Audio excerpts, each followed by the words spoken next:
Writing learning objectives for a backward design course. What is a learning objective? It is a statement that defines the expected goal that students should be able to achieve at the end of the lesson. An older approach to writing objectives has included using the SMART method.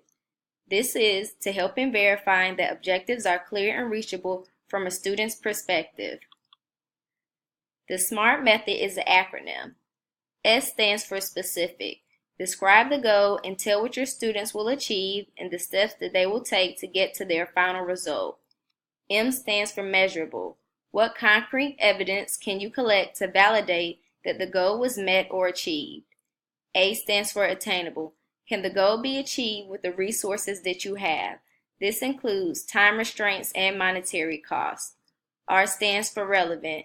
Does the objectives you have written align with the curriculum that will be taught to students? If not, it will be necessary to revise the objectives to be a better fit. And T stands for timely. What is the plan to reach your goal?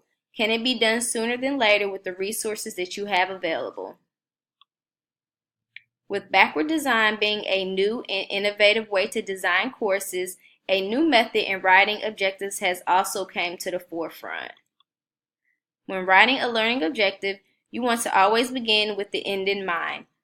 Writing learning objectives also encourage users to use the ABCD method. Learning objectives should follow the ABCD structure to ensure it has all of the required components. Following this structure allows you to write each piece of training objective separately. A stands for audience or who.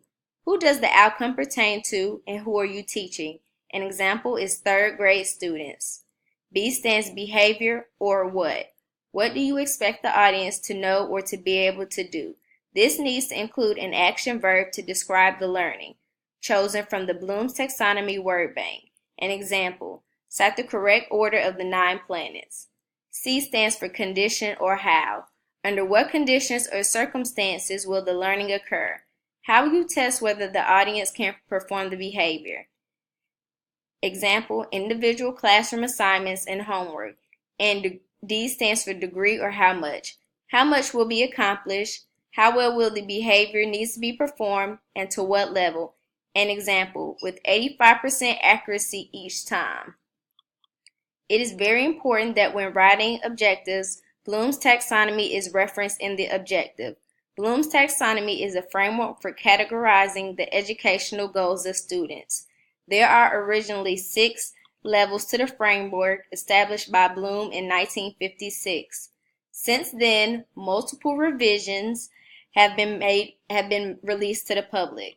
It is important that each objective includes an action verb from the framework.